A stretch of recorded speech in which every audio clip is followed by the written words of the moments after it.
മകരവിളക്കോത്സവത്തിന് വൈദ്യുതി മുടങ്ങാതിരിക്കാൻ KSEB നടപടികൾ പൂർത്തിയാക്കി. തീർത്ഥാടകർ തങ്ങുന്ന സ്ഥലങ്ങളിലെല്ലാം താൽക്കാലിക വിളക്കുകൾ സ്ഥാപിക്കുന്ന ജോലികൾ അവസാന ഘട്ടത്തിലാണ്. മകരവിളക്കിനും ദിവസങ്ങൾക്ക് മുമ്പ് തന്നെ പൂർണ്ണ ദീപപ്രഭയിലാണ് സന്നിധാനവും പരിസരവും.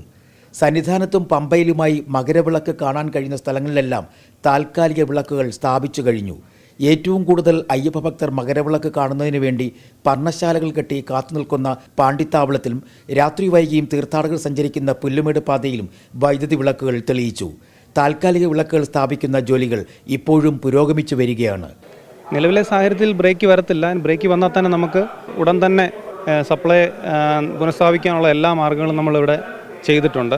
സന്നിധാനത്തിന് മാത്രം സപ്ലൈ നൽകുന്നതിന് വേണ്ടി 3 HT-ABC ഫീഡറുകളുണ്ട്. അപ്പോൾ നമുക്ക് എപ്പോഴും ബാക്ക് ഫീഡ് ചെയ്യാത്ത രീതിയിലാണ് ഇവിടുത്തെ സംവിധാനം ഒരുക്കിയിട്ടുള്ളത്. ഏതെങ്കിലും ഒരു ഭാഗത്ത് പോയാലും നമുക്ക് അത് റിട്ടേൺ സപ്ലൈ പുനഃസ്ഥാപിക്കാനുള്ള എല്ലാ ക്രമീകരണങ്ങളും നമ്മൾ ചെയ്തിട്ടുണ്ട്. മുടക്കം കൂടാതെ സന്നിധാനത്ത് വൈദ്യുതി എത്തിക്കാൻ 3 ലൈനുകളാണ് ഉള്ളത്. എല്ലാം അപകടരഹിത കേബിൾ സംവിധാനം. ഏതെങ്കിലും കാരണവശാൽ വൈദ്യുതി തടസ്സമുണ്ടായാൽ നിമിഷങ്ങൾക്കകം അത് പുനഃസ്ഥാപിക്കാൻ കഴിയും.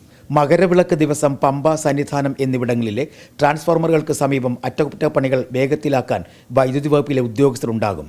മകരവിളക്ക് കഴിഞ്ഞ് തീർത്ഥാടകർ മലയിറങ്ങുന്നതുവരെ തടസ്സമില്ലാതെ വൈദ്യുതി ഉറപ്പാക്കിയിരിക്കുകയാണ് KSEB. സന്നിധാനം, പമ്പ, നിലയ്ക്കൽ, എരുമേലി എന്നിങ്ങനെ സെക്ടർ തിരിച്ചാണ് വെളിച്ചത്തിനുള്ള ക്രമീകരണങ്ങൾ ഏർപ്പെടുത്തിയിരിക്കുന്നത്. Kerala vision news, Sannidhanam.